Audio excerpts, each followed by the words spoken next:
엄마, 여기서 나갈 수 없어요. 계약서에 서명하셨잖아요. 딸의 목소리가 전화기 너머로 차갑게 떨어졌다. 나는 떨리는 손으로 비상벨을 눌렀지만 아무도 오지 않았다. 복도 끝에서 누군가의 신음소리가 들렸고 간호사들은 모두 사라졌다. 72세의 나이에 나는 처음으로 갇혔다는 걸 깨달았다. 밝고 화사했던 이곳은 이제 차가운 감옥이 되어 있었다.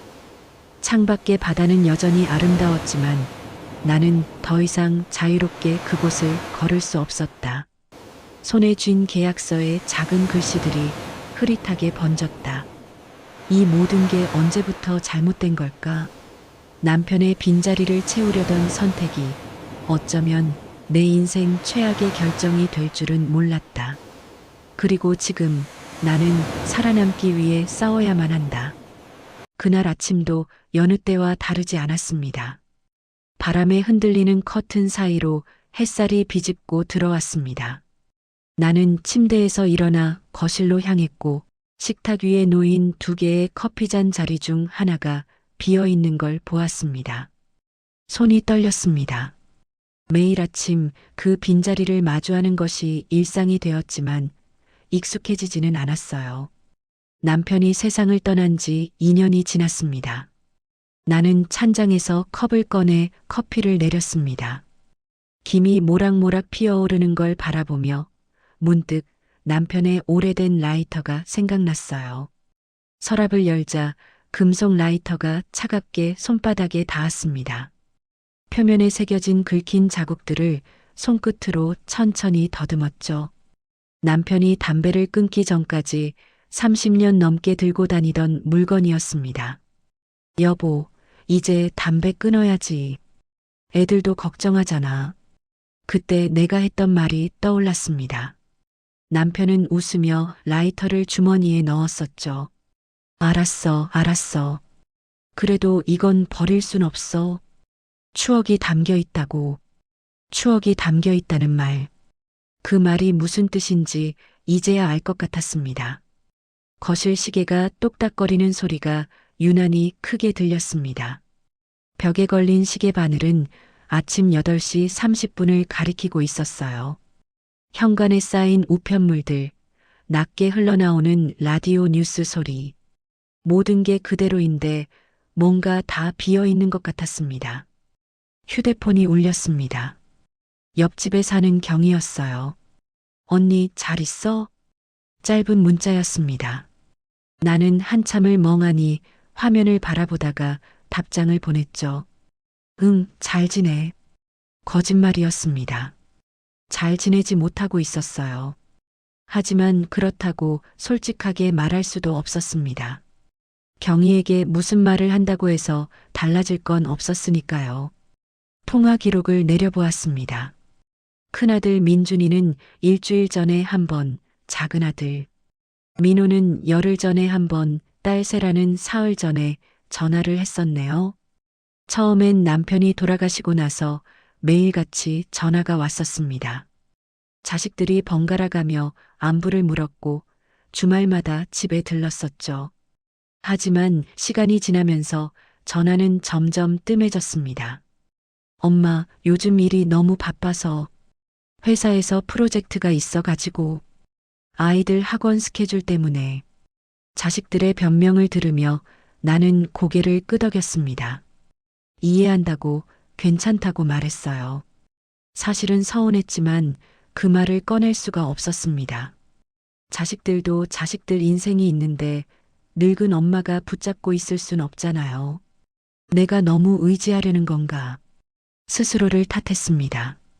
자식들이 바쁜 걸 이해해야 한다고 혼자서도 잘 지낼 수 있어야 한다고 다짐했죠. 오늘은 내 생일이었습니다. 72번째 생일. 식탁 위에는 어제 동네 빵집에서 산 작은 케이크가 놓여 있었어요. 촛불은 꽂지 않았습니다. 혼자 촛불을 켜고 노래를 부를 자신이 없었거든요. 누가 축하해 주려나. 잠깐 기대했던 게 부끄러워졌습니다. 자식들이 깜빡했을 수도 있죠. 다들 바쁠 테니까. 아니면 저녁쯤 연락이 올지도 모르고요. 나는 그렇게 스스로를 위로했습니다. 하루가 시작되었습니다. 나는 먼지가 쌓인 선반을 닦았습니다. 구석구석 청소를 하다가 남편의 안경을 발견했어요. 까맣게 잊고 있었던 물건이었습니다. 안경테를 만지작거리자 남편의 목소리가 들리는 것 같았죠. 안경 어디 뒀더라? 여보, 내 안경 못 봤어? 또 침대 옆에 두고 찾는 거 아니야? 그때는 그런 일상이 영원할 줄 알았습니다. 점심을 먹고 약을 챙겼습니다. 혈압약 한 알, 영양제 두 알. 물과 함께 삼키며 문득 정원이 생각났어요. 뒷마당에 나가보니 화분에 흙이 바짝 말라 있었습니다. 물을 주며 시들어가는 잎사귀들을 보자 가슴이 답답해졌죠. 나도 저렇게 시들어가는 건가. 오후 3시쯤 교회 권사님한테서 전화가 왔습니다. 오늘 저녁 예배 오시죠? 네, 갈게요. 대답은 했지만 가고 싶지 않았습니다. 교회에 가면 사람들이 따뜻하게 대해주긴 했어요. 하지만 그럴 때마다 더 외로워졌습니다. 다들 가족들과 함께 오는데 나만 혼자였거든요. 남편과 함께 앉았던 자리에 이제는 내가 홀로 앉아 있었죠. 예배가 끝나고 몇몇 권사님들이 모여 이야기를 나눴습니다. 우리 며느리가 요새 임신해가지고 힘들어해요. 손자가 대학 붙었어요. 서울대래요. 행복한 이야기들이었습니다. 나는 웃으며 축하한다고 말했지만 속으로는 비교하고 있었어요. 저 사람들은 가족이 있고 함께할 사람이 있는데 나는 왜 이렇게 혼자일까? 집으로 돌아오는 길은 더 어두웠습니다. 현관문을 열고 불을 켰습니다. 텅 빈 거실이 나를 맞이했어요. 냉장고에서 물을 꺼내 마시다가 거울에 비친 내 얼굴을 보았습니다. 깊게 패인 주름, 희끗희끗한 머리카락. 언제 이렇게 늙었을까요? 남편이 살아있을 때는 이런 생각을 하지 않았습니다. 함께 나이 들어가는 게 자연스러웠거든요. 하지만 혼자 남으니 달랐습니다. 거울 속에 나는 그냥 늙은 여자였어요. 누군가의 아내도 엄마도 아닌 것처럼 느껴졌습니다. 잠들기 전 침대 옆 노트를 꺼냈습니다. 가끔 일기처럼 간단한 문장을 적곤 했어요. 오늘은 생일이었다. 아무도 기억하지 못했다. 펜을 들었다가 다시 내려놓았습니다. 너무 슬픈 문장 같았거든요. 대신 이렇게 적었죠. 내일은 조금 나아질까? 희망이라기보단 기도에 가까운 문장이었습니다. 불을 끄고 누웠습니다. 어둠 속에서 남편이 누웠던 자리를 바라보았어요. 베개에 손을 얹자 차가운 천이 만져졌습니다. 2년이 지났는데도 여전히 그 자리는 비어 있었죠. 눈물이 났습니다. 소리 없이 흐르는 눈물을 닦지 않았습니다. 그냥 흐르는 대로 두었어요. 울고 나면 조금은 나아질 것 같았거든요. 다음 날 아침 휴대폰이 울렸습니다. 세라였습니다. 딸의 목소리는 밝았어요. 엄마 생일 축하해요. 어제 깜빡했어. 미안해. 괜찮아. 나는 웃으며 대답했습니다. 하루 늦었지만 축하받은 게 고마웠어요. 엄마, 오늘 시간 있어? 잠깐 갈게. 그래 와. 전화를 끊고 나니 가슴이 두근거렸습니다. 딸이 온다는 게 반가웠어요. 서둘러 집안을 정리하고 딸이 좋아하는 과일도 준비했습니다. 오후 2시쯤 초인종이 울렸습니다. 문을 열자 세라가 서 있었어요. 손에는 케이크 상자와 예쁘게 포장된 브로셔가 들려 있었습니다. 엄마, 들어가요. 세라는 부드러운 목소리로 말했지만 뭔가 조바심이 섞여 있는 것 같았어요. 나는 딸의 손을 잡고 오래 바라보았습니다. 언제 이렇게 컸을까요? 이제는 나보다 딸이 더 의젓해 보였습니다. 거실에 앉아 케이크를 나눠 먹었습니다. 세라는 이런저런 이야기를 했어요. 회사 일, 남편 이야기, 아이들 이야기. 나는 고개를 끄덕이며 들었습니다. 그러다 세라가 브로셔를 꺼냈습니다. 엄마, 이거 좀 봐요. 광택이 나는 표지에는 예쁜 건물 사진이 실려 있었습니다. 해운대 실버 케어 빌리지라는 이름이 적혀 있었어요. 엄마가 혼자 계시는 게 걱정돼서 여기 좋은 곳 알아봤어요. 세라의 목소리는 조심스러웠습니다. 나는 브로셔를 넘겨보았어요. 깔끔한 로비, 넓은 정원, 다양한 프로그램 사진들. 모두 완벽해 보였습니다. 엄마, 여기 안전하고 프로그램도 많대요. 우리도 마음이 놓이고. 세라는 내 손을 잡았습니다. 그 눈빛에는 걱정과 기대가 섞여 있었어요. 나는 브로셔를 내려다보았습니다. 사진 속의 어르신들은 모두 행복해 보였어요. 함께 웃고 활동하고 즐거워하는 모습들. 문득 그런 생각이 들었습니다. 나도 저렇게 웃을 수 있을까? 하지만 동시에 거부감도 밀려왔습니다. 내가 그런 곳에 들어간다는 건 집을 떠난다는 거잖아요. 남편과의 추억이 남아있는 이 집을. 엄마는 집이 좋아. 나는 조용히 말했습니다. 세라의 표정이 어두워졌어요. 엄마, 그래도 한번 생각해봐요. 같이 가볼래요? 구경만이라도. 딸의 목소리에는 간절함이 묻어났습니다. 나는 세라의 얼굴을 바라보았어요. 언제부터 우리 사이가 이렇게 어색해졌을까요? 브로셔를 다시 펼쳤습니다. 그리고 천천히 고개를 끄덕였죠. 알았어. 한번 가보자. 세라가 간 뒤 나는 혼자 브로셔를 펼쳐들었습니다. 광택나는 종이가 손에 미끄러졌어요. 표지에는 파란 하늘을 배경으로 한 하얀 건물이 찍혀 있었습니다. 해운대 실버 케어 빌리지. 이름부터 고급스러웠죠. 한 장 한 장 넘기면서 사진들을 들여다보았습니다. 밝은 로비, 넓은 식당, 정원에서 웃고 있는 어르신들. 프로그램 목록에는 요가, 수영, 미술, 음악 치료까지 적혀 있었어요. 이런 곳에서 살면 정말 행복할까? 기대가 생겼습니다. 동시에 가슴 한편이 무거워졌어요. 이 집을 떠난다는 게 쉽지 않았거든요. 남편과 함께 살았던 이 공간, 자식들을 키웠던 이곳, 모든 게 추억으로 가득한 집이었습니다. 브로셔 맨 뒤에는 입주 안내문이 있었습니다. 월 입주비, 관리비, 식비, 프로그램 이용료. 숫자들이 빼곡하게 적혀 있었어요. 금액을 보니 숨이 막혔습니다. 생각보다 많은 돈이었죠. 남편이 남겨둔 돈으로 감당할 수 있을까? 계산을 해보았습니다. 예금 통장, 보험금, 남편의 퇴직금. 모두 합치면 몇 년은 버틸 수 있을 것 같았어요. 하지만 그 이유는 막연했습니다. 자식들에게 손 벌리고 싶지 않았거든요. 다음 날 아침 옆집 경희가 찾아왔습니다. 초인종이 울려서 문을 열었어요. 경희는 손에 반찬통을 들고 서 있었습니다. 언니, 어제 생일이었다며. 미역국 끓였어. 고마워.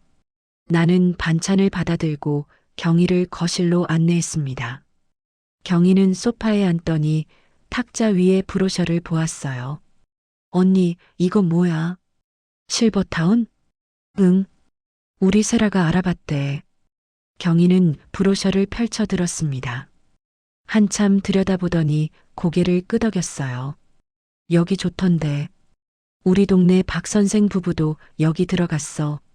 완전 만족한다고 그러더라고. 그래. 응. 프로그램도 많고 직원들도 친절하대. 언니 혼자 사는 것보다 훨씬 나을 거야. 경희의 말이 등을 떠밀었습니다. 나는 고개를 끄덕이며 대답했어요. 그래도 집이 좋은데. 집이 좋긴 뭐가 좋아. 혼자 있으면 우울해지잖아. 사람이 모여 사는 게 정신 건강에 좋다니까. 경희는 내 손을 꽉 잡았습니다. 언니, 진지하게 고민해봐. 우리 나이에 혼자 사는 거 쉽지 않아. 경희가 간 후 나는 다시 혼자가 되었습니다. 오후가 되자 세라한테서 전화가 왔어요. 엄마, 브로셔 봤어요? 응, 봤어. 어때요? 좋죠? 세라의 목소리는 들떠 있었습니다. 나는 잠시 망설이다 물었어요. 근데 비용이 만만치 않더라. 엄마, 그건 걱정 마요. 우리가 보탤게. 아니야. 내 돈으로 할 수 있어. 나는 단호하게 말했습니다. 자식들 돈을 쓸 순 없었어요. 세라가 한숨을 쉬었습니다. 엄마, 그럼 이번 주말에 같이 가봐요. 구경이라도 해보자고요. 알았어. 가보자. 전화를 끊고 나니 복잡한 기분이었습니다. 저녁이 되어 혼자 밥을 먹었습니다. 텔레비전을 켜놓고 뉴스를 봤지만 귀에 들어오지 않았어요. 자꾸 실버타운 생각이 났습니다. 밤이 되자 창가에 앉았습니다. 어둠 속에서 바깥을 내다보았어요. 거리에는 가로등 불빛이 깜빡이고 있었습니다. 문득 상상이 되었죠. 실버타운에서의 아침. 창문을 열면 바다가 보이고 식당에 가면 사람들이 웃으며 인사하는 모습. 요가 수업에서 친구들과 함께 운동하는 장면. 나도 저렇게 웃을 수 있을까? 희망이 피어올랐습니다. 하지만 동시에 두려움도 밀려왔어요. 혹시 버림받는 기분이 들진 않을까? 자식들이 나를 떠나보내려는 건 아닐까? 그런 생각이 들자 가슴이 답답해졌습니다. 나는 눈을 감고 남편을 떠올렸어요. 남편이 살아있었다면 뭐라고 했을까요? 옛날에 남편과 나눴던 대화가 생각났습니다. 몇 년 전 텔레비전에서 실버타운 광고가 나왔을 때였어요. 여보, 우리도 나중에 저런 데 들어갈까? 내가 물었더니 남편이 웃으며 말했었죠. 글쎄, 그때 가서 생각해보자. 하지만 난 당신이 행복하면 어디든 좋아. 남편의 목소리가 귀에 맴돌았습니다. 행복하면 어디든 좋다는 말. 그렇다면 지금 나는 행복한 걸까요? 혼자 사는 이 집에서 나는 행복하지 않았습니다. 새로운 시작일지도 몰라. 마음속으로 중얼거렸습니다. 며칠이 지나고 주말이 되었습니다. 세라가 차를 몰고 왔어요. 조수석에는 세라의 남편 재훈이 앉아 있었습니다. 어머니, 안녕하세요. 그래, 왔구나. 나는 뒷좌석에 앉았습니다. 차가 출발하자 세라가 말했어요. 엄마, 오늘 좋아 보이는데 많이 있을 거예요. 그래. 나는 짧게 대답하고 창밖을 바라보았습니다. 거리의 풍경이 빠르게 지나갔어요. 차는 해운대 쪽으로 향했습니다. 1시간쯤 달리자 바다가 보이기 시작했죠. 와, 바다다. 나도 모르게 감탄사가 나왔습니다. 푸른 바다가 햇살에 반짝이고 있었어요. 오랜만에 보는 바다였습니다. 실버타운 건물이 보였습니다. 사진에서 본 것보다 더 컸어요. 하얀 외벽에 큰 유리창들이 줄지어 서 있었습니다. 주차장에 차를 세우고 내렸어요. 바닷바람이 불어왔습니다. 짠 냄새가 코끝을 스쳤죠. 엄마, 여기에요. 세라가 내 팔을 잡았습니다. 우리는 함께 입구로 걸어갔어요. 자동문이 열리며 로비가 나타났습니다. 에어컨 바람이 시원하게 느껴졌죠. 리셉션 데스크 뒤에는 젊은 직원이 앉아 있었어요. 어서 오세요. 예약하신 분이시죠? 네, 윤세라입니다. 세라가 대답했습니다. 직원은 밝게 웃으며 일어났어요. 안내해 드릴게요. 이쪽으로 오세요. 우리는 직원을 따라 복도를 걸었습니다. 복도 양쪽에는 화분들이 놓여 있었어요. 초록색 잎사귀들이 싱그러웠습니다. 어디선가 커피 향기가 났죠. 여기가 공동 거실이에요. 직원이 문을 열었습니다. 넓은 공간에 소파와 텔레비전이 있었어요. 몇몇 어르신들이 앉아서 이야기를 나누고 있었습니다. 모두들 편안해 보였죠. 그리고 이쪽이 식당입니다. 다음 방으로 안내를 받았습니다. 큰 창문으로 햇살이 쏟아지는 식당이었어요. 테이블들이 깔끔하게 정리되어 있었습니다. 매일 세끼 식사가 제공되고요. 메뉴는 영양사가 직접 짭니다. 직원의 설명이 이어졌습니다. 나는 고개를 끄덕이며 둘러보았어요. 개인 방도 보여드릴게요.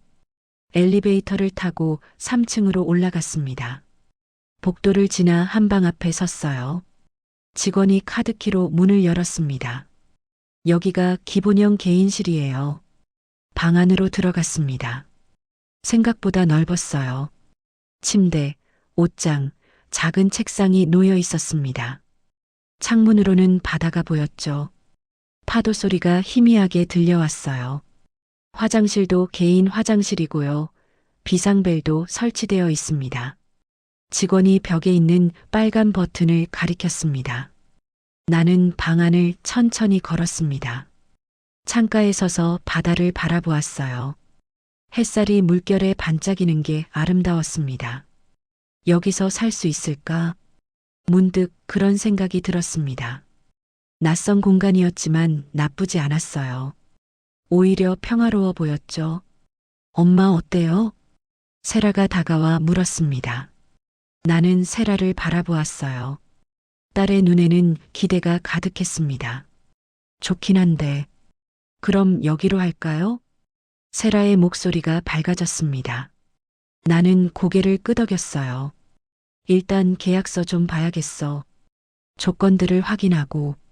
그럼 계약서 받아갈게요. 세라가 직원에게 말했습니다. 리셉션으로 돌아와 계약서를 받았습니다. 두꺼운 서류 뭉치였어요. 직원이 설명을 시작했습니다. 월 입주비는 200만 원이고요. 관리비와 식비 포함이에요. 보증금은 2천만 원입니다.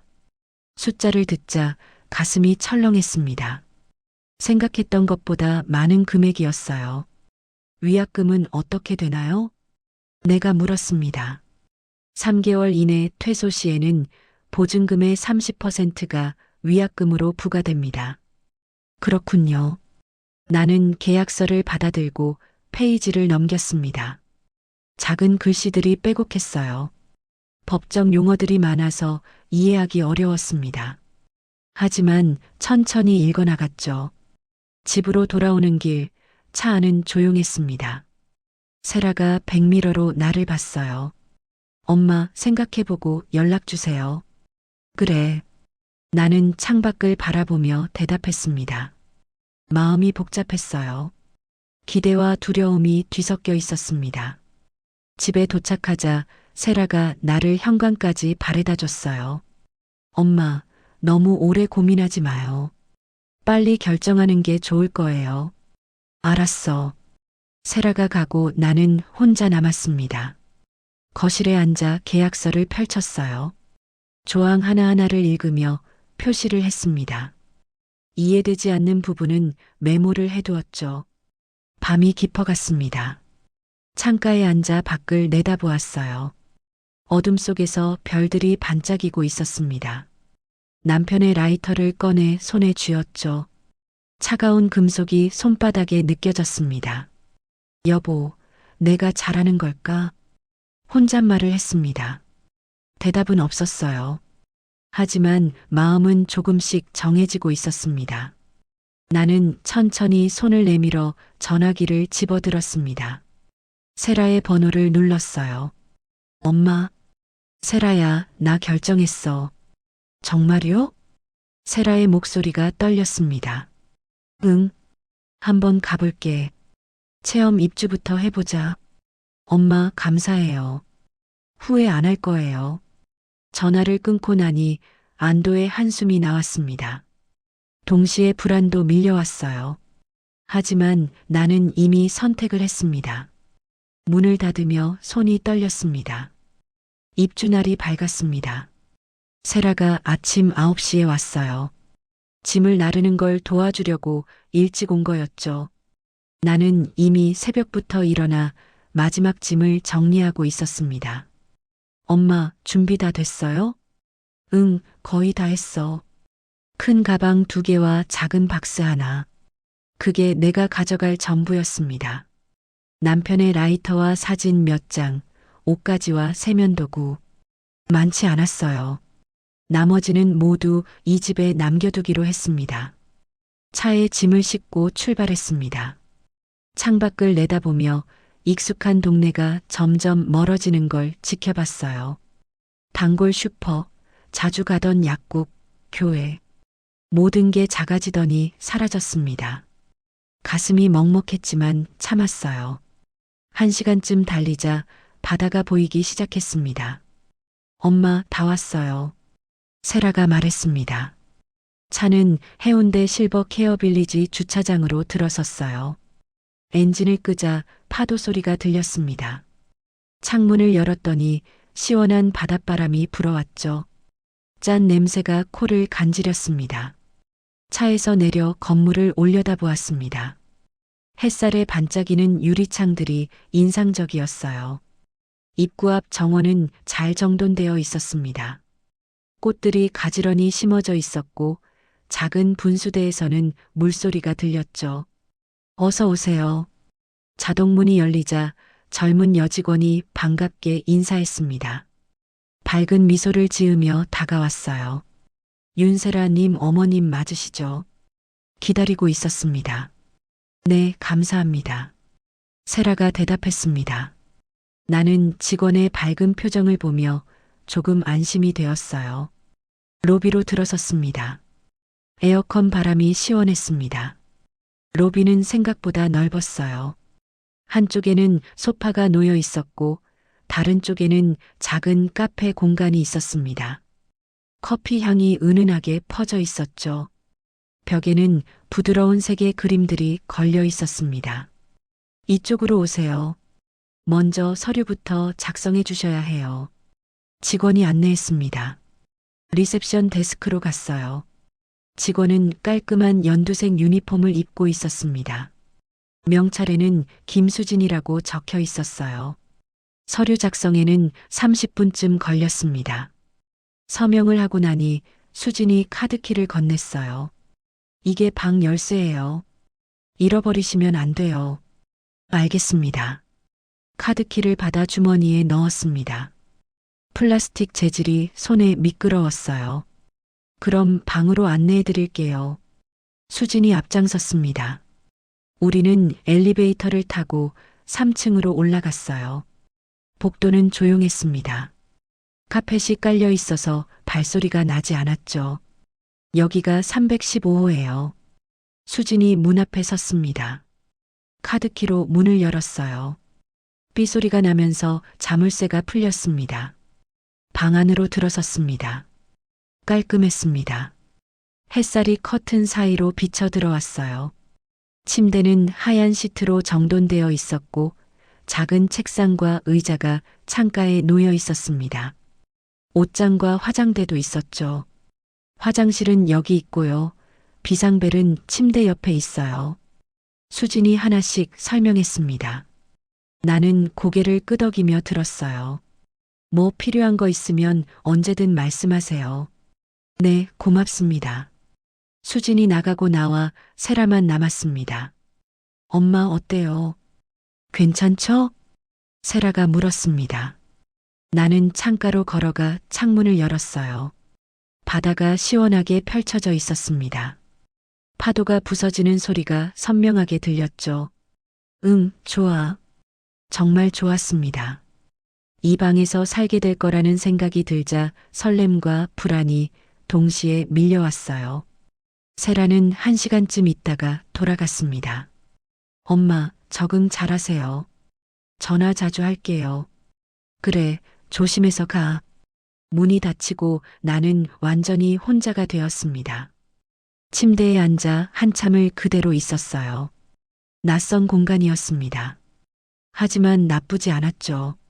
조용하고 깨끗했습니다. 점심시간이 되자 복도에서 종소리가 들렸습니다. 나는 방을 나와 엘리베이터를 탔어요. 1층으로 내려가니 식당 안내판이 보였습니다. 화살표를 따라 걸어갔죠. 식당 문을 열었습니다. 넓은 공간에 테이블들이 늘어서 있었어요. 벌써 여러 사람들이 앉아서 식사를 하고 있었습니다. 한쪽에는 뷔페식으로 음식이 차려져 있었죠. 처음 오셨어요? 옆에서 누군가 말을 걸었습니다. 고개를 돌리니 환하게 웃는 할머니가 서 있었어요. 머리는 파마를 하셨고 밝은 분홍색 블라우스를 입고 계셨습니다. 네, 오늘 입주했어요. 아이고, 그래요. 나는 박순자예요. 여기 온 지 6개월 됐어요. 저는 김영숙이에요. 잘 부탁드립니다. 순자는 내 팔을 살짝 잡았습니다. 같이 앉아요. 혼자 먹기 외로워요. 네, 그럴게요. 우리는 먼저 음식을 담으러 갔습니다.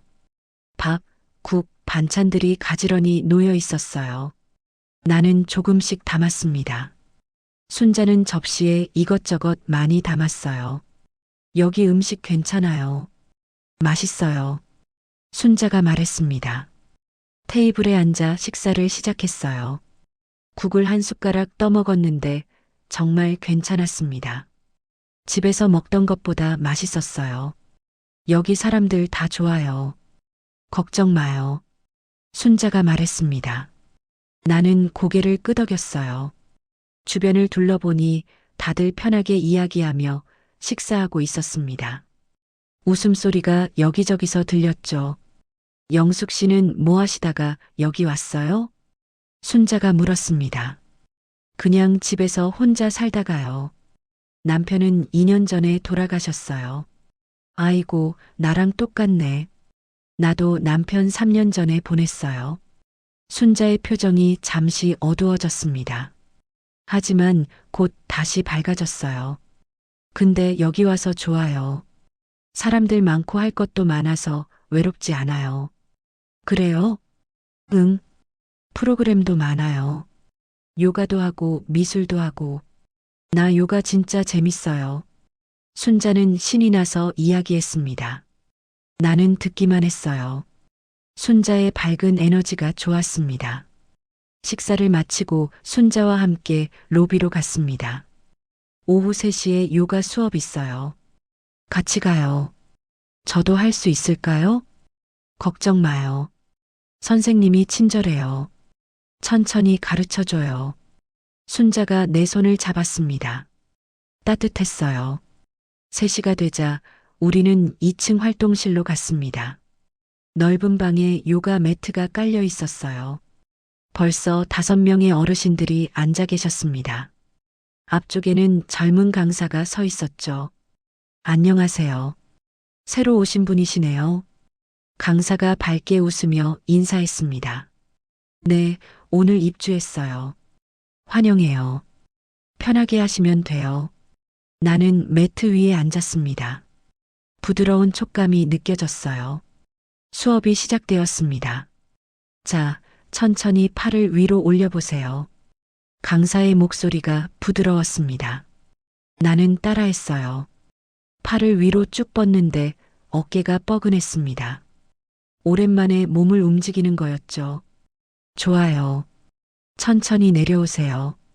한 동작 한 동작이 쉽지 않았습니다. 몸이 뻣뻣했어요. 옆에서 순자가 능숙하게 하는 걸 보니 부러웠습니다. 처음엔 다 그래요. 조금씩 하다 보면 나아져요. 강사가 격려했습니다. 나는 계속 따라했어요. 땀이 조금 났습니다. 힘들었지만 기분은 좋았어요. 45분쯤 지나자 수업이 끝났습니다. 수고하셨어요. 다음 주에 또 봐요. 강사가 손을 흔들었습니다. 나는 매트에서 일어났어요. 다리가 조금 떨렸습니다. 어때요? 괜찮죠? 순자가 물었습니다. 힘들긴 한데 좋았어요. 정말 좋았습니다. 몸을 움직이니까 살아있는 기분이 들었어요. 저녁 식사 시간이 되었습니다. 다시 식당으로 갔어요. 이번에는 순자뿐 아니라 요가 수업에서 봤던 다른 분들도 함께 앉았습니다. 서로 이름을 소개했죠. 최정희, 강민수, 이예숙 모두들 친절하게 인사해 주었어요. 영숙 씨, 적응 잘할 거예요. 우리가 도와줄게요. 정희가 말했습니다. 따뜻한 말이었어요. 가슴이 뭉클했습니다. 저녁을 먹으며 이런저런 이야기를 나눴습니다. 다들 자기 이야기를 솔직하게 했어요. 자식들 이야기, 젊었을 때 이야기, 건강 이야기. 나도 조금씩 끼어들었습니다. 우리 남편이 돌아가시고 나서 정말 힘들었어요. 내가 말했더니 순자가 내 손을 꽉 잡았습니다. 나도 그랬어요. 근데 여기 와서 조금 나아졌어요. 다들 고개를 끄덕였습니다. 비슷한 경험을 한 사람들이었죠. 그게 위로가 되었습니다. 밤이 되어 방으로 돌아왔습니다. 샤워를 하고 침대에 누웠어요. 천장을 바라보며 오늘 하루를 떠올렸습니다. 많은 일이 있었어요. 새로운 방, 새로운 사람들, 새로운 일상. 휴대폰을 꺼내 세라에게 전화를 걸었습니다. 엄마 어때요? 괜찮아요? 응, 괜찮아. 사람들도 좋고 다행이다. 엄마 목소리가 밝아 보여서 다행이에요. 세라의 목소리에 안도감이 묻어났습니다. 나도 안심이 되었어요. 걱정 마. 잘 지낼게. 네, 엄마. 자주 전화할게요. 전화를 끊고 다시 누웠습니다. 창문 너머로 별이 보였어요. 바다에서 부는 바람이 커튼을 흔들었습니다. 파도 소리가 자장가처럼 들렸죠. 오늘은 조금 살 것 같다. 마음속으로 중얼거렸습니다. 정말 그랬어요. 오늘은 조금 살 것 같았습니다. 하지만 잠들기 직전 이상한 느낌이 들었습니다. 저녁 식사 후 복도에서 마주쳤던 직원의 눈빛이 떠올랐어요. 순간 차갑게 느껴졌던 그 시선. 나는 그냥 착각이라고 생각하려 했습니다. 눈을 감았습니다. 곧 잠이 들었어요. 한 달이 흘렀습니다. 아침 7시 알람이 울렸어요. 나는 침대에서 일어나 창문을 열었습니다. 바닷바람이 상쾌하게 불어왔죠. 파도 소리를 들으며 하루를 시작하는 게 익숙해졌습니다. 세수를 하고 옷을 갈아입었어요. 거울 속의 내 모습이 예전보다 밝아 보였습니다. 표정이 달라졌죠. 1층 식당으로 내려갔습니다. 좋은 아침이에요. 입구에서 순자가 반갑게 손을 흔들었어요. 나는 웃으며 다가갔습니다. 좋은 아침. 우리는 함께 식사를 다물어 갔죠. 밥, 미역국, 계란찜, 김치. 매일 조금씩 다른 반찬이 나왔습니다. 나는 접시에 음식을 담으며 행복했어요. 테이블에 앉아 식사를 시작했습니다. 오늘 원예 수업 있어요. 같이 가요. 순자가 말했습니다. 나는 고개를 끄덕였어요. 응, 갈게.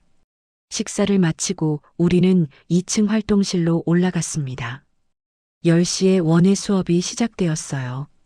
넓은 방에 화분들이 놓여 있었습니다. 강사가 앞에 서서 설명했죠. 오늘은 허브를 심어볼 거예요. 바질, 민트, 로즈메리. 강사는 젊은 여자였어요. 이름은 지은이었습니다. 친절하고 차분한 목소리로 하나씩 가르쳐줬죠. 나는 화분에 흙을 담았습니다. 손에 흙이 묻었어요. 촉촉하고 부드러운 느낌이었습니다. 오랜만에 만지는 흙이었죠. 씨앗을 이렇게 살짝 넣으세요. 지은이 내 옆에 와서 보여줬어요. 나는 따라했습니다. 작은 씨앗을 조심스럽게 흙 속에 넣었죠. 물을 조금 주시고요. 물을 주자 흙이 젖었습니다. 화분을 들여다보며 생각했어요. 이 작은 씨앗이 자라겠지. 기대가 되었습니다. 뭔가를 키운다는 게 오랜만이었거든요. 수업이 끝나고 우리는 각자 화분을 들고 방으로 돌아갔습니다. 오후 2시 순자가 내 방 문을 두드렸어요. 영숙 씨 산책 가요. 그래요. 우리는 함께 밖으로 나갔습니다. 실버타운 뒤쪽에는 작은 산책로가 있었어요. 나무들이 양쪽에 심어져 있었고 벤치도 군데군데 놓여 있었습니다. 걸으면서 이야기를 나눴어요. 영숙 씨, 여기 온 지 한 달 됐죠? 어때요? 순자가 물었습니다. 나는 잠시 생각하다 대답했어요. 좋아요. 처음엔 낯설었는데 이제 익숙해졌어요. 나도 처음엔 그랬어요. 근데 지금은 여기가 집 같아요. 순자의 말에 고개를 끄덕였습니다. 정말 그랬어요.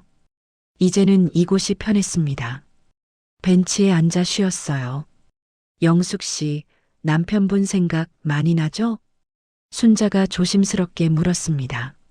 나는 고개를 끄덕였어요. 응, 가끔 문득 생각나요. 나도 그래요. 우리 남편도 참 좋은 사람이었어요. 순자의 눈가가 촉촉해졌습니다. 나도 눈물이 날 것 같았어요. 하지만 참았습니다. 근데 여기 와서 조금 나아졌어요. 사람들이 있으니까. 순자가 내 손을 잡았습니다. 따뜻했어요. 맞아요. 우리가 있잖아요. 그 순간 위로가 되었습니다.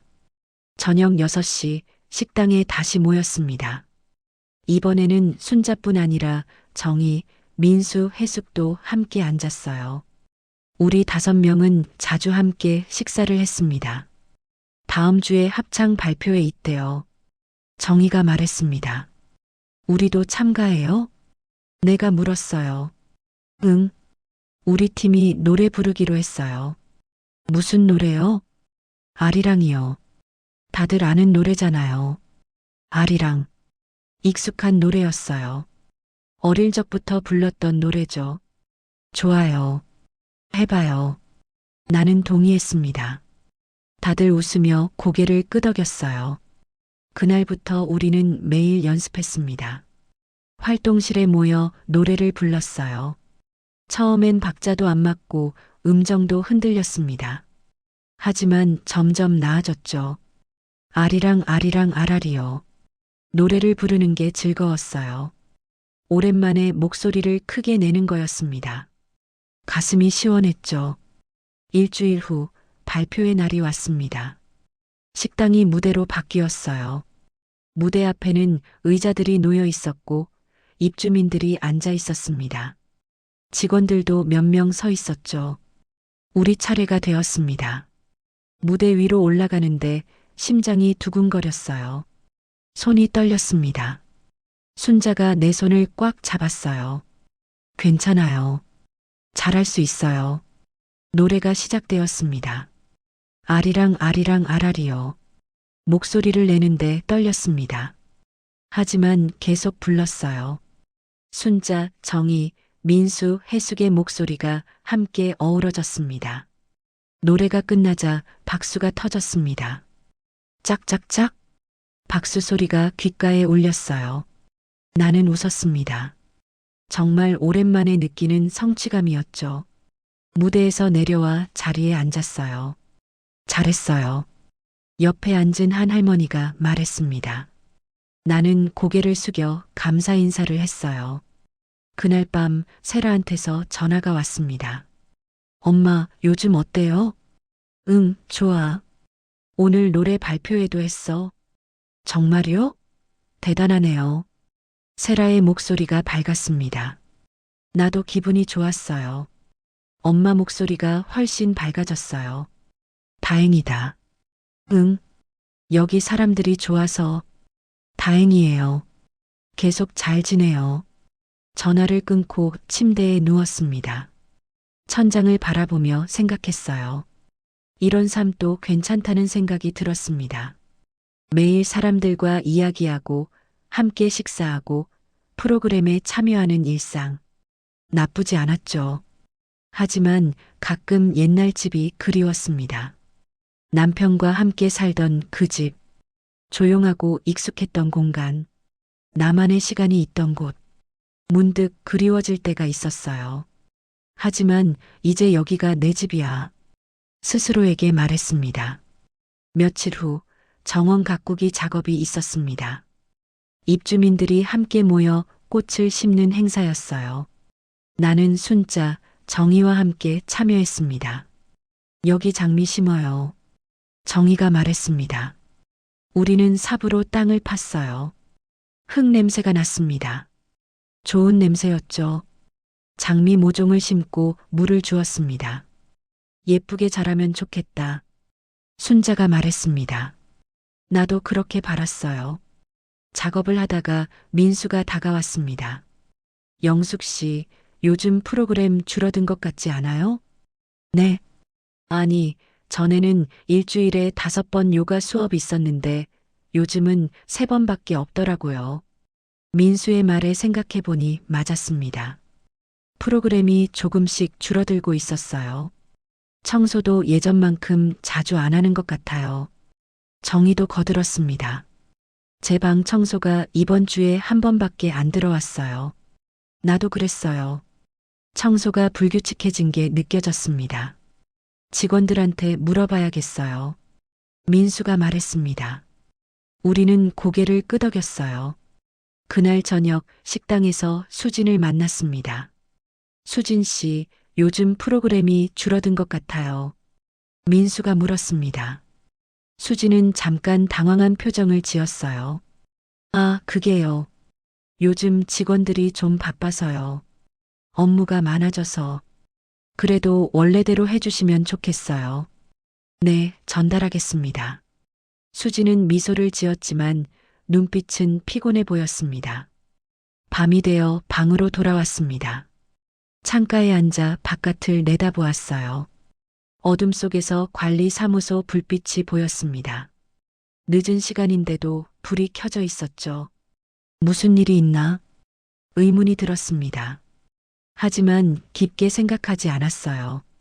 침대에 누워 눈을 감았습니다. 오늘도 괜찮은 하루였습니다. 사람들과 웃고 일하고 노래했죠. 행복했어요. 하지만 마음 한구석에 작은 불안이 남아 있었습니다. 프로그램이 줄어드는 것, 청소가 불규칙해지는 것, 직원들의 피곤한 표정, 뭔가 달라지고 있었어요. 그냥 일시적인 거겠지. 스스로를 안심시켰습니다. 다음 날 아침 순자가 내 방에 왔습니다. 영숙 씨, 오늘 수영 수업 있어요. 같이 가요. 수영 수업이요? 응. 일주일 전에 공지 나왔잖아요. 나는 기억이 안 났습니다. 공지를 못 봤거든요. 알았어요. 가요. 우리는 수영복을 챙겨 지하 수영장으로 갔습니다. 수영장은 크지 않았지만 깨끗했어요. 물이 맑았습니다. 강사가 우리를 기다리고 있었죠. 오늘은 물에서 걷기부터 해볼게요. 강사의 지시에 따라 물속으로 들어갔습니다. 차가운 물이 발을 감쌌어요. 천천히 걸었습니다. 물의 저항이 느껴졌어요. 걷는 게 쉽지 않았습니다. 하지만 재밌었죠. 좋아요. 이제 팔을 휘저어 보세요. 팔을 움직이며 걸었습니다. 온몸이 운동되는 느낌이었어요. 땀이 났습니다. 1시간쯤 지나자 수업이 끝났습니다. 수고하셨어요. 강사가 손을 흔들었습니다. 우리는 샤워를 하고 옷을 갈아입었어요.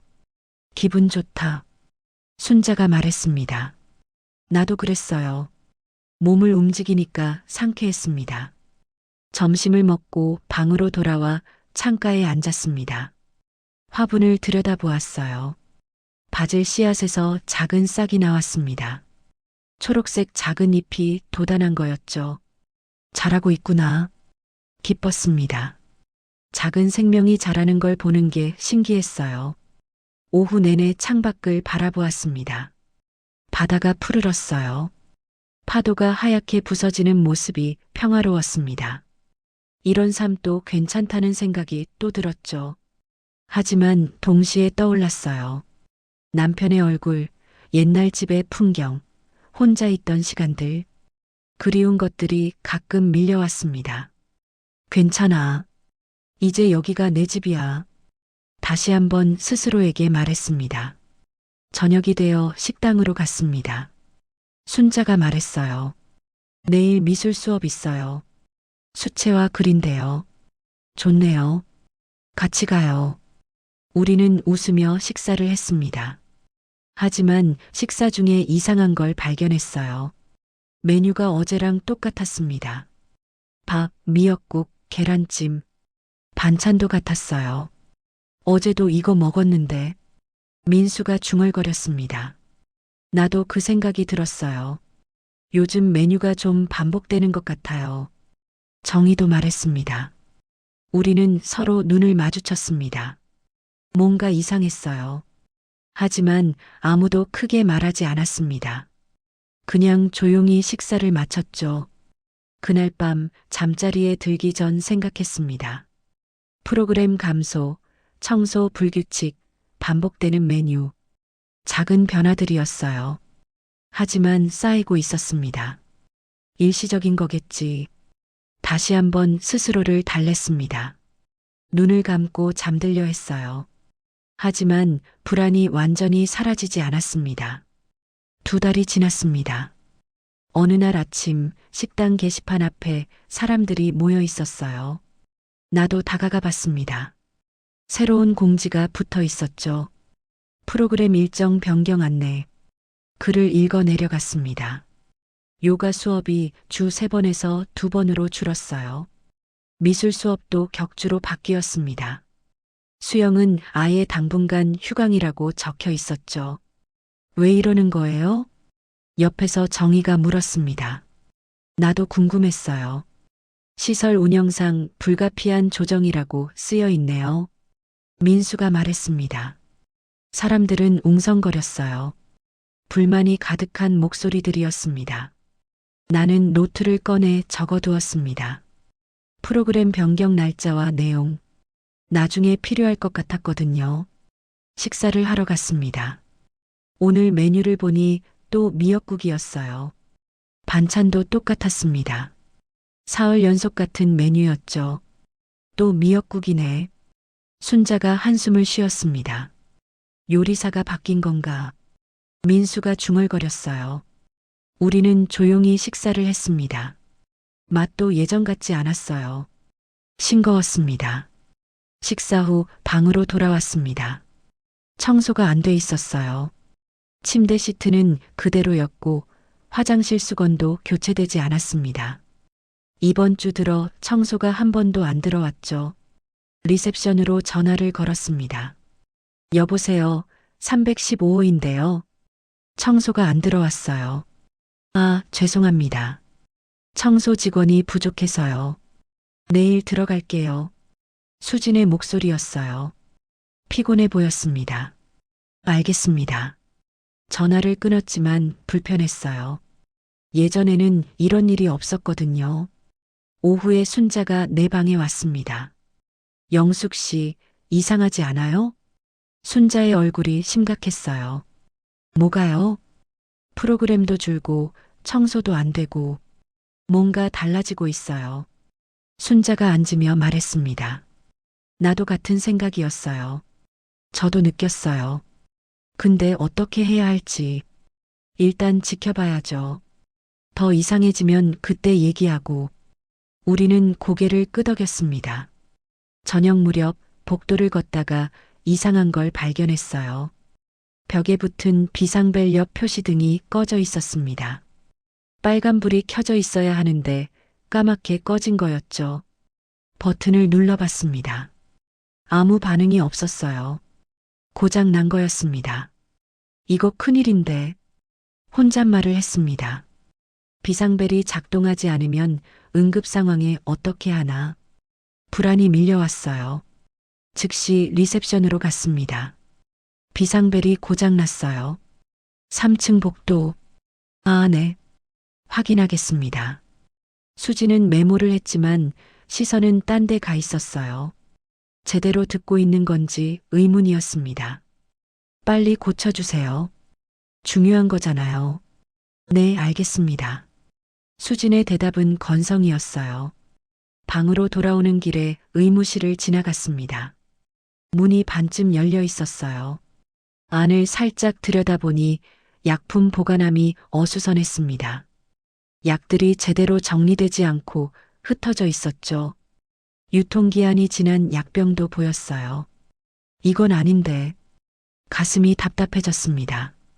의료시설이 이렇게 관리되면 안 되는 거잖아요. 저녁 식사 시간 우편물함에서 봉투 하나를 발견했습니다. 입주비 인상 안내문이었어요. 다음 달부터 월 입주비가 20만 원 올랐습니다. 관리비도 인상된다고 적혀 있었죠. 이게 뭐예요? 손이 떨렸습니다. 계약서에는 1년 동안 인상하지 않는다고 되어 있었거든요. 아직 석 달밖에 안 지났는데 문서를 꼼꼼히 읽었습니다. 작은 글씨로 조항이 적혀 있었어요. 시설 운영상 불가피한 경우 입주비 조정 가능. 이런 조항이 있었구나. 계약할 때 제대로 못 봤던 거였습니다. 노트에 이것도 적어두었어요. 날짜, 금액, 조항 내용. 밤이 되어 창가에 앉았습니다. 관리사무소 쪽을 바라봤어요. 11시가 넘었는데도 불이 환하게 켜져 있었습니다. 사람들이 움직이는 그림자가 보였죠. 무슨 일이 있는 걸까? 며칠째 밤늦게까지 불이 켜져 있었어요. 뭔가 문제가 있는 게 분명했습니다. 다음 날 아침 정희를 만났습니다. 영숙 씨, 어제 내 방에 쥐가 나왔어요. 쥐요? 네. 화장실에서 깜짝 놀랐어요. 정희의 얼굴이 창백했어요. 직원한테 말했어요? 응. 근데 내일 처리하겠대요. 내일이라니. 정희는 화가 난 표정이었습니다. 당연히 화날 만했어요. 점심시간 식당에서 작은 소동이 일어났습니다. 한 할아버지가 직원에게 따졌어요. 왜 수영장 문을 잠갔어요? 수영하려고 갔더니 못 들어가게 하던데. 죄송합니다. 수영장이 당분간 폐쇄됐습니다. 공지도 없이요? 우리는 돈 내고 있는 거예요. 할아버지의 목소리가 커졌습니다. 주변 사람들이 돌아봤어요. 조용히 해주세요. 다른 분들 식사 중이십니다. 직원의 태도가 차갑게 변했습니다. 할아버지는 더 이상 말하지 못하고 자리로 돌아갔어요. 분위기가 얼어붙었죠. 나는 그 장면을 지켜보며 불안했습니다. 오후에 순자와 산책을 갔습니다. 순자 씨, 너도 느껴? 내가 물었어요. 뭐요? 뭔가 이상해지고 있어. 프로그램 줄고 시설 관리 안 되고. 순자는 잠시 침묵했습니다. 그러더니 천천히 고개를 끄덕였어요. 나도 느껴요. 처음엔 일시적인 줄 알았는데 우리만 그런 게 아니구나. 영숙 씨, 우리 증거를 모아야 할 것 같아요. 순자가 진지하게 말했습니다. 증거요? 응. 나중에 항의할 때 필요할 거예요. 순자의 말이 맞았어요. 나는 이미 노트에 기록하고 있었죠. 좋아요. 같이 해요. 우리는 손을 맞잡았습니다. 그날 밤 침대에 누워 생각했습니다. 처음 왔을 때는 좋았어요. 모든 게 완벽해 보였습니다. 친절한 직원들, 다양한 프로그램, 깨끗한 시설. 하지만 지금은 달라졌죠. 혹시 속은 건가? 의심이 들었습니다. 처음부터 이럴 계획이었던 걸까? 아니면 정말 운영상 문제가 생긴 걸까? 잠이 오지 않았어요. 며칠 후 민수가 건강검진을 받으러 갔다가 돌아왔습니다. 의사 선생님이 안 오셨대요. 네. 월 2회 오기로 돼 있는데 이번 달은 한 번도 안 오셨대요. 민수의 말에 사람들이 술렁였어요. 건강검진은 계약에 포함된 거잖아요. 정희가 말했습니다. 직원한테 물어봤더니 일정 조율 중이래요. 사람들의 불만이 커졌습니다. 저녁에 복도에서 직원들의 대화를 우연히 들었어요.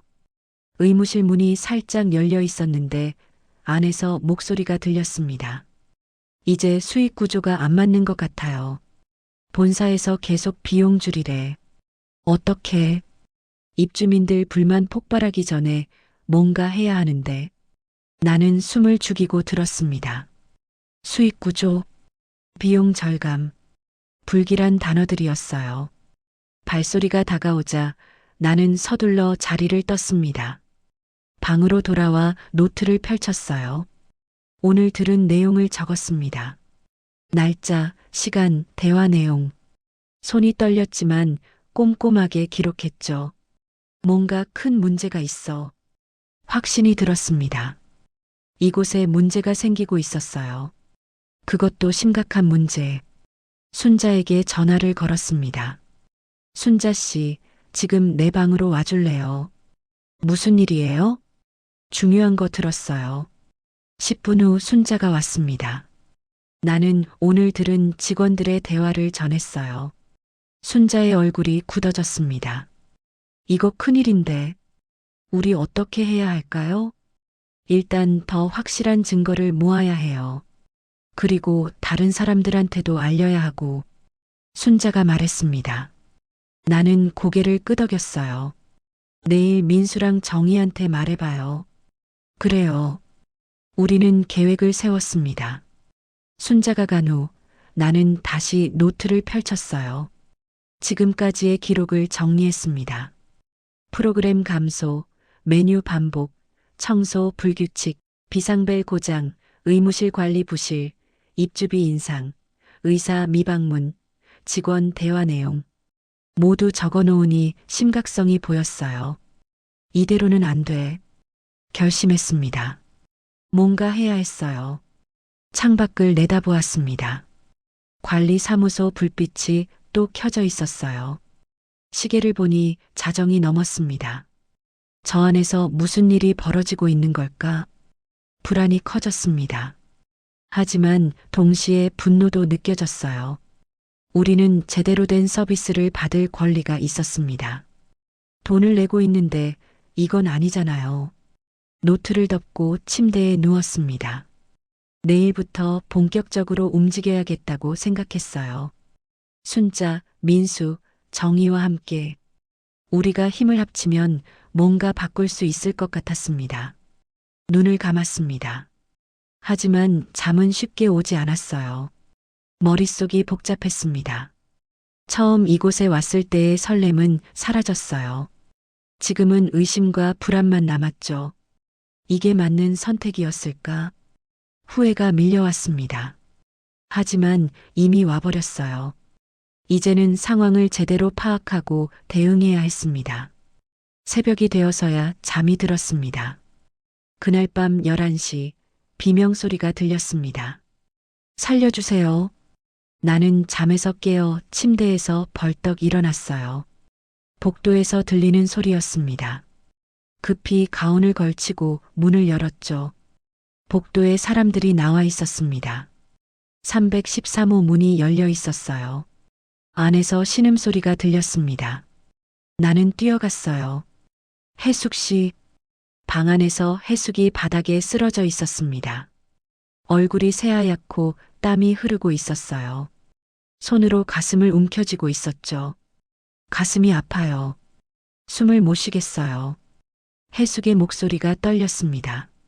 나는 즉시 비상벨을 눌렀어요. 아무 소리도 나지 않았습니다. 고장났어. 나는 소리쳤습니다. 복도에 모인 사람들이 당황했어요. 누가 리셉션에 전화해요. 순자가 외쳤습니다. 민수가 휴대폰을 꺼내 전화를 걸었어요. 여보세요. 3층에 응급환자 있어요. 빨리 올라와요. 우리는 해숙 곁에 모였습니다. 괜찮아요. 금방 도움 올 거예요. 나는 해숙의 손을 잡았습니다. 차갑고 축축했어요. 손이 떨리고 있었죠. 5분이 지났습니다. 아무도 오지 않았어요. 민수가 다시 전화를 걸었습니다. 왜 안 와요? 사람이 죽겠어요. 목소리가 절박했습니다. 10분이 지나서야 직원이 나타났습니다. 젊은 남자 직원이었어요. 당황한 표정으로 들어왔습니다. 응급키트가 어디 있죠? 직원이 두리번거렸습니다. 모르세요? 순자가 소리쳤어요. 아, 찾아볼게요. 직원은 복도로 나갔다 다시 들어왔습니다.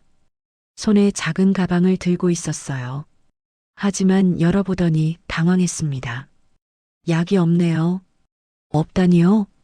사람들의 목소리가 높아졌습니다. 일단 구급차 불렀어요. 곧 올 거예요.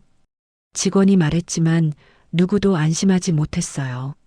15분 후 구급차가 도착했습니다. 구급대원들이 들어와 해숙을 들것에 실었어요. 산소 마스크를 씌우고 재빨리 나갔습니다. 우리는 복도에서 지켜봤죠. 같이 가실 분 계세요? 구급대원이 물었습니다. 제가 갈게요. 정희가 나섰습니다.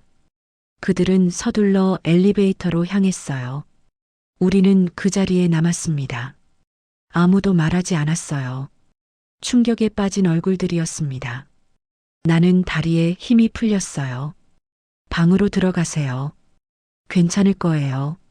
직원이 말했지만 아무도 움직이지 않았습니다.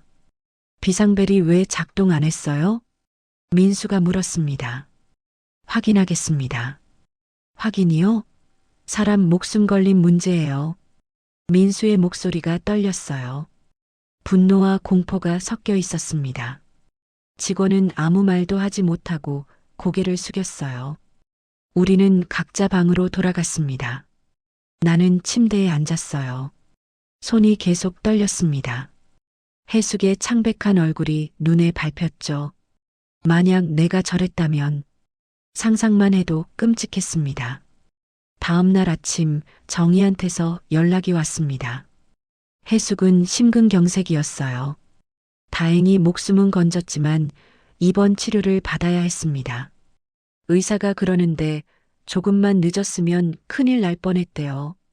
정희의 목소리가 떨렸습니다. 식당에 모인 사람들은 분노했습니다. 이건 관리 소홀이에요. 비상벨이 고장난 지 얼마나 됐는데 응급키트에 약도 없고. 목소리들이 높아졌어요. 오전 10시 관리자가 식당으로 왔습니다. 40대 남자였어요. 양복을 입고 긴장한 표정이었습니다. 어제 일에 대해 사과드립니다. 관리자가 고개를 숙였어요. 하지만 사람들은 조용하지 않았습니다. 사과로 끝나요? 민수가 일어섰습니다. 개선 방안이 뭡니까? 최선을 다하겠습니다. 최선요? 구체적으로 뭘 하실 건데요? 사람들이 웅성거렸어요. 관리자는 말을 더듬었습니다. 비상벨 점검하고 응급키트 보충하겠습니다. 그게 다예요? 순자가 물었습니다. 당장 할 수 있는 게 그겁니다. 관리자의 태도가 방어적으로 변했어요. 우리가 돈 내고 있는 거 아시죠? 민수가 다가서며 말했습니다. 물론 압니다. 하지만 시설 운영에도 어려움이. 그건 우리 문제가 아니잖아요. 사람들의 목소리가 더 커졌습니다. 관리자는 한 발 뒤로 물러섰어요. 검토하겠습니다. 관리자는 서둘러 나갔습니다. 우리는 남았어요. 이대로 두면 안 돼요. 순자가 말했습니다. 회의를 해야 해요. 민수가 제안했어요. 사람들이 고개를 끄덕였습니다. 오후 2시 활동실에 15명이 모였습니다. 입주민들이었어요. 나이 든 얼굴들이지만 모두 진지했습니다. 우리가 뭘 할 수 있을까요? 한 할머니가 물었습니다. 증거를 모아야 해요. 내가 말했습니다. 노트를 꺼내 보여줬어요. 저는 이미 기록하고 있어요. 프로그램 감소, 메뉴 반복, 청소 불규칙. 사람들이 노트를 보며 고개를 끄덕였습니다. 사진도 찍어야 해요. 순자가 말했습니다. 식사 사진, 고장난 비상벨, 어수선한 의무실. 녹음도 해요. 민수가 제안했어요. 직원들이 뭐라고 하는지. 우리는 역할을 나눴습니다. 나와 순자는 계속 기록하기로 했어요. 민수와 정희는 사진을 찍기로 했습니다. 다른 사람들은 각자 경험한 일들을 정리하기로 했죠. 이거 법적으로 문제 없을까요? 한 할아버지가 걱정했습니다.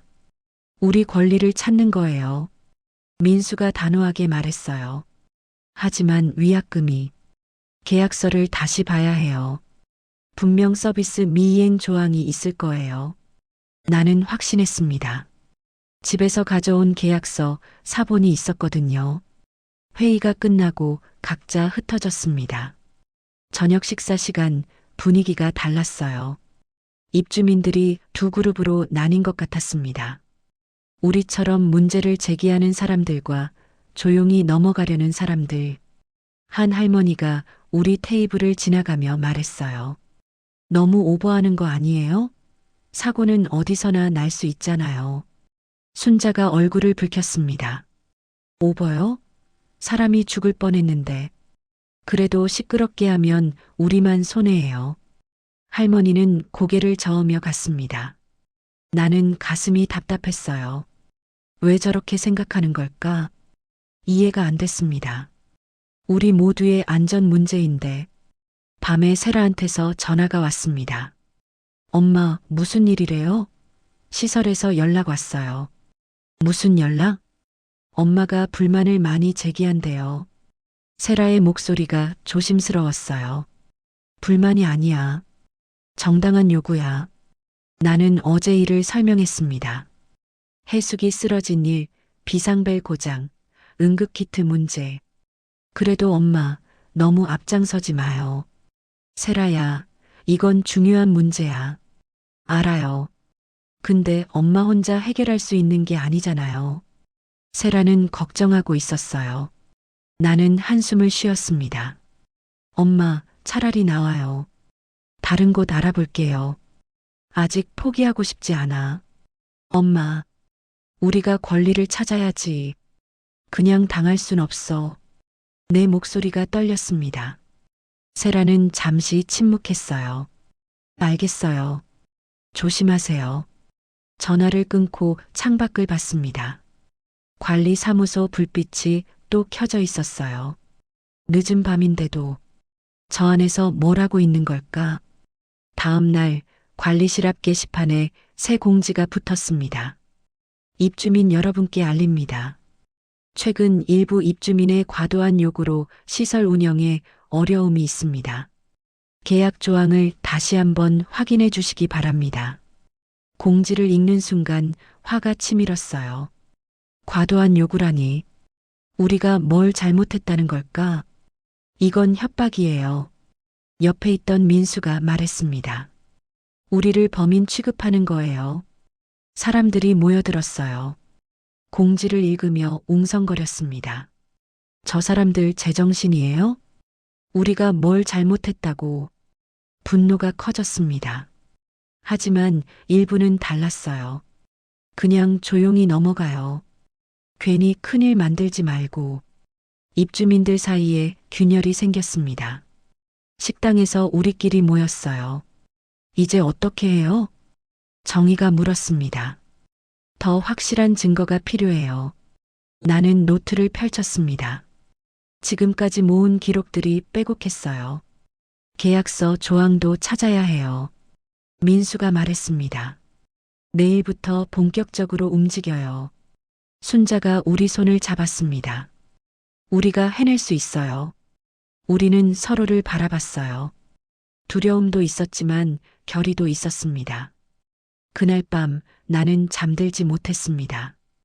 해숙의 얼굴, 관리자의 차가운 눈빛, 세라의 걱정스러운 목소리, 모든 게 뒤섞였어요.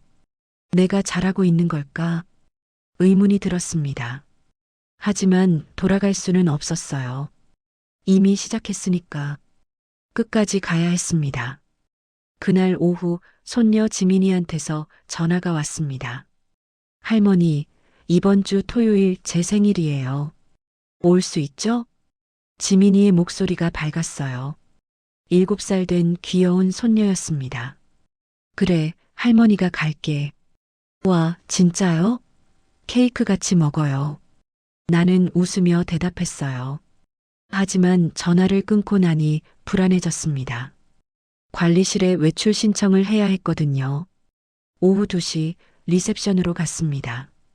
수진이 데스크에 앉아 있었어요. 나는 신청서를 작성했습니다. 토요일 오후 2시부터 8시까지 외출하고 싶어요. 잠깐만요. 수지는 컴퓨터를 확인했습니다. 그러더니 고개를 저었어요. 죄송한데요. 토요일은 외출 불가해요. 왜요? 시설 규칙이 변경됐어요. 주말 외출은 사전에 2주일 전에 신청하셔야 해요. 2주일 전이요? 그런 규칙 처음 들어요. 지난주에 공지 나갔어요. 수지는 무표정하게 말했습니다. 근데 손녀 생일인데요. 규칙이에요. 수진의 목소리가 차가웠어요. 나는 가슴이 답답했습니다. 관리자한테 말해봐 주실 수 있나요? 소용없어요. 규칙은 규칙이니까요. 나는 할 말을 잃었습니다. 방으로 돌아와 지민이한테 전화를 걸었어요. 지민아, 할머니가. 말이 막혔습니다. 손녀에게 어떻게 말해야 할까요? 네, 할머니. 할머니가 못 갈 것 같아. 침묵이 흘렀습니다. 왜요? 할머니 아파요? 지민이의 목소리가 작아졌어요. 아니야. 그게 아니고. 할머니 왜 못 와요? 지민이가 울먹이기 시작했습니다. 나는 눈물이 났어요. 미안해, 지민아.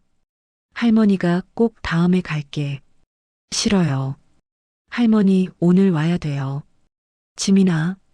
할머니 나 싫어하는 거예요? 전화가 끊겼습니다. 나는 주저앉아 울었습니다. 왜 나는 손녀 생일도 못 가는 걸까? 이게 무슨 집인가? 감옥도 아니고. 밤이 되었습니다. 창가에 앉아 지민이를 위해 준비한 선물 상자를 꺼냈어요. 예쁜 인형이었습니다. 포장까지 깔끔하게 해놨죠. 하지만 이제 전할 수 없었어요. 눈물이 멈추지 않았습니다. 11시쯤 문을 두드리는 소리가 들렸어요. 영숙 씨, 나예요. 순자의 목소리였습니다. 문을 열자 순자가 들어왔어요. 왜 안 자요? 잠이 안 와서요. 순자는 내 얼굴을 보더니 다가와 안아줬습니다. 울었어요? 나는 고개를 끄덕였어요. 그리고 오늘 있었던 일을 말했습니다. 순자는 침묵했습니다. 그러더니 단호하게 말했어요. 나가요. 네. 여기서 나가요. 영숙 씨, 이건 아니에요. 순자의 눈빛이 강했습니다. 저도 그 생각했어요. 근데 어떻게 함께 나가요. 우리 힘을 합치면 할 수 있어요. 순자가 내 손을 꽉 잡았습니다. 다음 날 아침 우리는 민수와 정희를 만났습니다. 활동실에 모였어요. 문을 잠그고 조용히 이야기를 나눴습니다. 본격적으로 증거를 모아야 해요. 민수가 말했습니다. 휴대폰을 꺼내 보여줬어요. 식사 사진을 찍었어요. 날짜별로. 화면에는 반복되는 메뉴 사진들이 있었습니다. 같은 미역국, 같은 반찬. 저도 프로그램 공지를 스캔했어요. 정희가 종이를 펼쳤습니다. 프로그램 감소를 알리는 공지문이었어요. 좋아요. 계속 모아요. 나는 노트를 펼쳤습니다. 지금까지 기록한 내용이 빼곡했죠. 이제 변호사한테 연락해봐야 해요. 순자가 말했습니다. 변호사요? 네. 법적으로 어떻게 해야 하는지 알아야죠. 순자가 휴대폰으로 검색을 시작했어요. 지역 법률 상담센터를 찾았습니다. 나는 전화를 걸었습니다. 여보세요. 법률 상담 받고 싶은데요. 어떤 문제세요? 실버타운 계약 해지 관련인데요. 아, 네. 오후 3시에 오실 수 있으세요? 네, 갈게요. 전화를 끊고 우리는 눈을 마주쳤습니다. 오후 3시, 나와 순자는 법률 상담센터로 갔습니다. 외출 신청은 하지 않았어요. 몰래 나왔습니다. 변호사는 젊은 여자였어요. 이름은 김은지였습니다. 계약서를 보여주세요. 우리는 계약서 사본을 건넸습니다. 은지는 천천히 읽어 내려갔어요. 여기 보세요. 제15조. 은지가 손가락으로 가리켰습니다. 시설이 계약상 서비스를 제공하지 못할 경우 입주민은 위약금 없이 계약 해지 가능. 정말요? 네. 그리고 여기 제17조. 안전시설 미비 시에도 마찬가지예요. 우리는 서로를 바라봤습니다. 희망이 보였어요. 그럼 우리가 나갈 수 있다는 거예요? 증거가 충분하면 가능해요. 은지가 말했습니다. 증거는 있어요. 나는 노트와 사진들을 보여줬습니다. 은지는 하나하나 살펴봤어요. 좋네요. 이 정도면 충분해요. 그럼 어떻게 해야 하나요? 먼저 시설 측에 공식 요구서를 보내야 해요. 은지가 설명했습니다. 서비스 미이행과 안전 문제를 지적하고 계약 해지와 보증금 반환을 요구하는 거예요. 만약 거부하면요? 그땐 소비자원에 신고하고 필요하면 소송도 가능해요. 우리는 고개를 끄덕였습니다. 요구서 작성 도와드릴게요. 내일 다시 오세요. 감사합니다. 우리는 일어났습니다. 가슴이 두근거렸어요. 드디어 길이 보였습니다. 실버타운으로 돌아오는 길, 순자가 말했어요. 영숙 씨, 우리 해낼 수 있어요. 그래요. 해봐요. 나는 힘을 냈습니다. 저녁에 다른 입주민들을 설득하기 시작했습니다. 먼저 민수와 정희는 이미 우리 편이었어요. 문제는 다른 사람들이었죠. 혜숙 씨 퇴원했대요. 정희가 말했습니다. 정말요? 네. 내일 온대요. 다음 날 오후 혜숙이 돌아왔습니다. 우리는 그를 맞이했어요. 혜숙은 많이 야위었습니다. 괜찮아요? 아직 좀 힘들어요. 혜숙의 목소리가 약했어요. 혜숙 씨, 우리 나갈 거예요. 순자가 말했습니다. 나가요? 네. 여기는 안전하지 않아요. 혜숙은 잠시 생각했습니다. 저도 갈래요. 정말요? 네. 여기서 또 그런 일 겪고 싶지 않아요. 혜숙이 우리 손을 잡았습니다. 우리는 5명이 되었어요. 하지만 다른 입주민들은 주저했습니다. 너무 위험한 거 아니에요? 한 할머니가 말했습니다. 위험하지 않아요. 법적으로 가능해요. 민수가 설명했지만 할머니는 고개를 저었어요. 저는 그냥 조용히 있을래요. 위약금은요? 증거가 있으면 안 내도 돼요. 그래도 할머니는 돌아갔습니다. 15명 중 함께 나가기로 한 사람은 7명이었습니다. 적은 숫자였지만 충분했어요. 다음 날 우리는 요구서를 완성했습니다. 은지 변호사가 작성을 도와줬어요. 3페이지짜리 문서였습니다. 내용은 명확했습니다.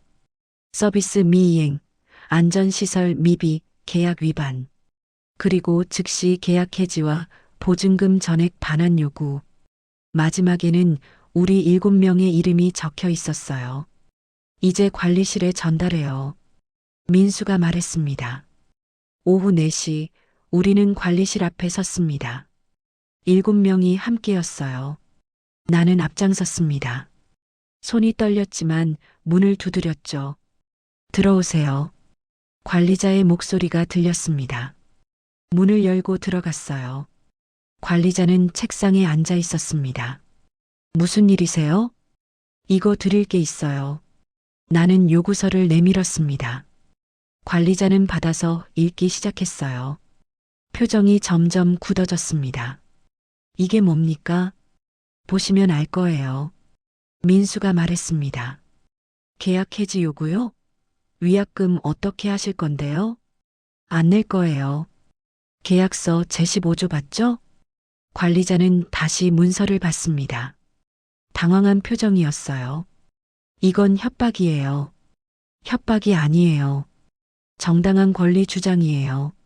순자가 단호하게 말했습니다. 일주일 안에 답변 주세요. 나는 덧붙였습니다. 검토하겠습니다. 관리자가 말했지만 목소리는 떨리고 있었어요. 우리는 나왔습니다. 복도에서 서로를 바라봤어요. 긴장감과 성취감이 뒤섞였습니다. 잘했어요. 정희가 말했습니다. 이제 시작이에요. 민수가 말했어요. 맞았습니다. 이제 시작이었어요. 그날 밤 나는 창가에 앉았습니다. 바다를 바라보며 생각했어요. 앞으로 어떻게 될까? 우리가 이길 수 있을까?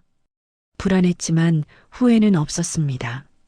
손녀 지민이를 떠올렸어요. 다음 생일엔 꼭 갈 거예요. 자유롭게 휴대폰으로 지민이한테 문자를 보냈습니다. 지민아, 할머니 곧 갈게. 조금만 기다려. 답장은 오지 않았지만 괜찮았어요. 나는 미소를 지었습니다. 앞으로 싸워야 할 날들이 남아 있었습니다. 하지만 우리는 준비됐어요. 함께니까. 사흘이 지났습니다. 관리자한테서 연락이 왔어요. 회의를 하자는 내용이었습니다. 오전 10시 우리 7명은 관리실로 갔습니다. 회의실 문을 열자 관리자와 변호사로 보이는 남자가 앉아 있었어요. 우리도 자리에 앉았습니다. 요구서를 검토했습니다. 관리자가 말문을 열었어요. 표정이 어두웠습니다. 위약금은 면제하겠습니다. 대신 한 달 후에 퇴소해 주세요. 한 달이요? 민수가 물었습니다. 준비 기간이 필요합니다. 일주일이면 충분해요. 순자가 단호하게 말했어요. 관리자와 변호사가 눈을 마주쳤습니다. 잠시 침묵이 흘렀죠. 2주일. 그 이상은 안 됩니다. 나는 말했습니다. 내 목소리가 떨리지 않았어요. 우리가 원하는 걸 정확히 아는 순간이었습니다. 좋습니다. 2주일 후 퇴소하시는 걸로. 관리자가 고개를 끄덕였어요. 보증금은요? 정희가 물었습니다. 전액 반환하겠습니다. 언제요? 퇴소 당일 계좌로 입금하겠습니다. 우리는 서로를 바라봤어요. 해냈습니다. 계약서에 서명을 했습니다. 펜을 들 때 손이 떨렸어요. 하지만 또박또박 이름을 적었습니다. 김영숙. 내 이름이 선명하게 적혔죠. 회의실을 나오며 순자가 내 손을 꽉 잡았습니다. 해냈어요. 응, 해냈어. 우리는 웃었어요. 긴장이 풀리자 눈물이 났습니다. 그날 오후 방 정리를 시작했습니다. 옷장을 열어 옷들을 꺼냈어요. 석 달 전 가져온 옷들이었습니다. 많지 않았죠. 서랍을 열자 남편의 라이터가 보였습니다. 손에 쥐었어요. 차갑고 묵직했습니다. 긁힌 자국을 손끝으로 만졌죠. 여보, 내가 해냈어. 나 혼자서. 마음속으로 남편에게 말했습니다. 책상 위에는 지민이 사진이 놓여 있었어요. 웃고 있는 손녀의 얼굴. 곧 만날 수 있겠죠. 창가에 있던 화분을 들었습니다. 바질이 자라 있었어요. 초록색 잎이 싱싱했습니다. 내가 심었던 씨앗이 이렇게 자랐죠. 이것도 가져가야지. 화분을 상자에 조심스럽게 담았습니다. 2주일은 빠르게 지나갔습니다. 짐을 싸고 새로운 집을 알아보고 가족들과 통화하는 시간이었어요. 세라가 작은 아파트를 구해줬습니다. 딸네 집에서 10분 거리였어요. 엄마, 자주 올게요. 세라가 약속했습니다. 그래. 지민이도 데리고 와.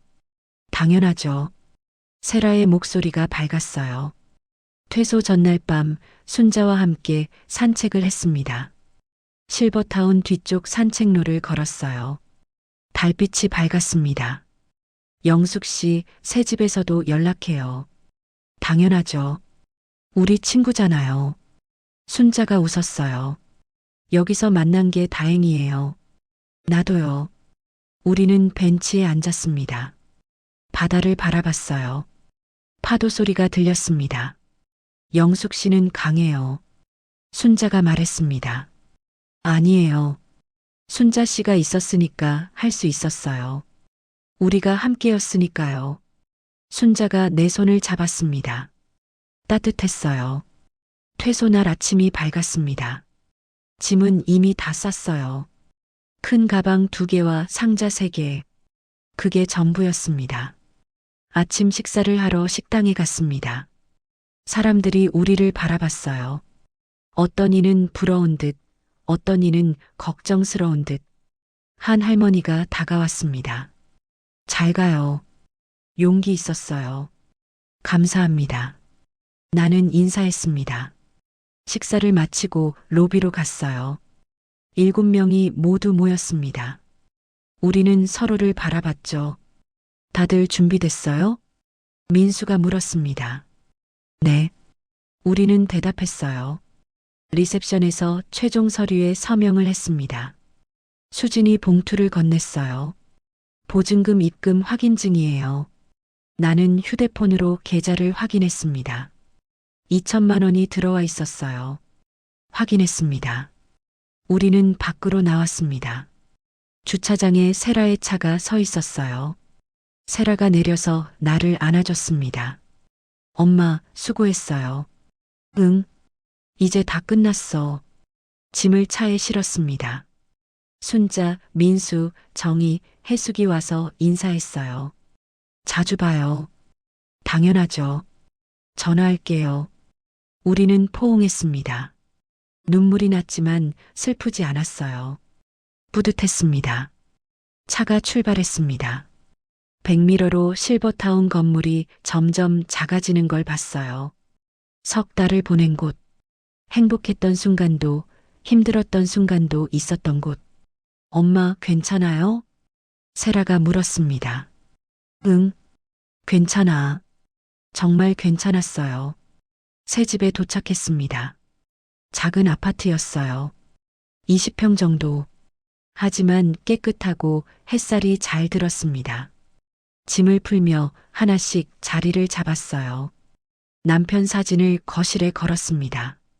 화분은 창가에 놓았죠. 엄마, 저녁에 다들 올 거예요. 누가? 오빠들이랑 지민이.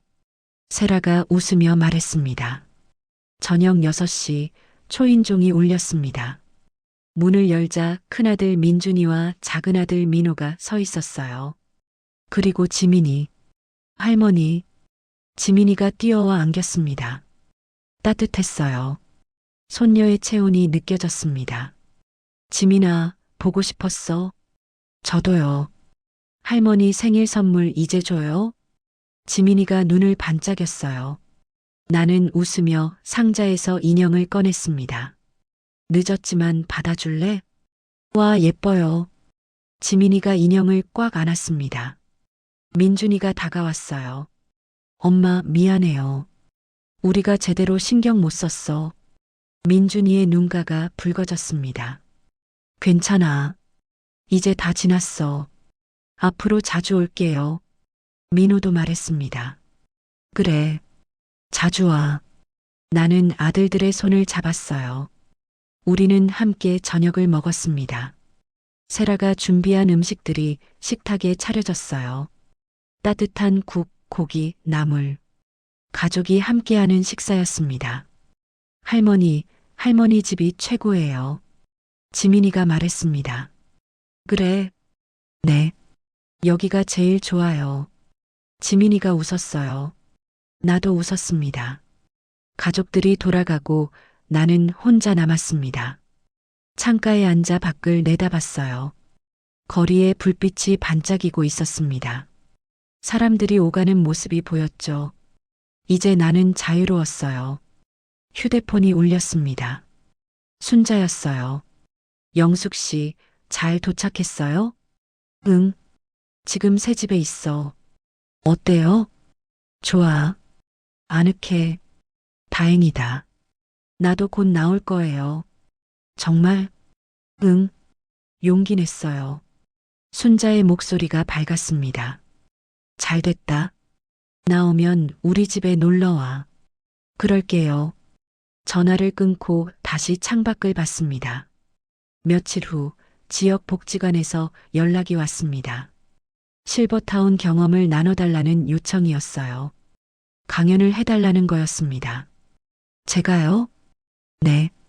많은 어르신들이 궁금해하세요. 해볼게요. 나는 동의했습니다. 일주일 후 복지관 강당에 섰습니다. 30명 정도의 어르신들이 앉아 계셨어요. 마이크를 잡자 손이 떨렸습니다. 안녕하세요. 저는 김영숙입니다. 목소리를 냈어요. 제 경험을 나누려고 합니다. 실버타운에 들어갔던 일, 좋았던 순간들, 문제가 생긴 과정, 그리고 나온 이야기, 하나씩 솔직하게 말했습니다. 사람들이 집중해서 들었어요. 계약서를 꼼꼼히 읽으세요. 그리고 문제가 있으면 참지 마세요. 강연이 끝나자 박수가 나왔습니다. 한 할머니가 다가왔어요. 용기 있으세요. 저도 비슷한 곳에 있는데. 그래요? 혹시 도움이 필요하면 연락하세요. 나는 전화번호를 적어줬습니다. 집으로 돌아오는 길 가슴이 뿌듯했어요. 내가 누군가에게 도움이 될 수 있다니 생각지도 못한 일이었습니다. 밤에 침대에 누워 생각했습니다. 지난 석 달은 힘들었어요. 혼란스럽고 무서웠죠. 하지만 배운 것도 많았습니다. 나는 강해질 수 있었어요. 혼자가 아니라 함께할 때 더 강해진다는 것도 알았습니다. 무엇보다 중요한 걸 깨달았어요. 나는 내 삶의 주인이라는 것. 아무도 나 대신 결정할 수 없어요. 나이가 들어도 혼자여도 나는 선택할 수 있습니다. 남편의 라이터를 손에 쥐었어요. 여보, 나 잘하고 있지? 마음속으로 물었습니다. 대답은 없었지만 괜찮았어요. 내가 알고 있으니까. 창밖에 별이 반짝였습니다. 내일은 지민이와 공원에 가기로 했어요. 모레는 순자랑 점심 먹기로 했고요. 다음 주에는 복지관에서 또 강연이 있습니다. 할 일이 많았어요. 기대되는 일들이었죠. 나는 라이터를 내려놓고 눈을 감았습니다. 편안했어요. 오랜만에 느끼는 평화였습니다. 가끔 실버타운이 생각나겠죠. 그곳에서 만난 사람들, 함께 웃던 순간들. 하지만 이제는 아프지 않을 거예요. 그 경험이 나를 더 단단하게 만들었으니까. 나는 미소를 지었습니다. 내일이 기다려졌어요.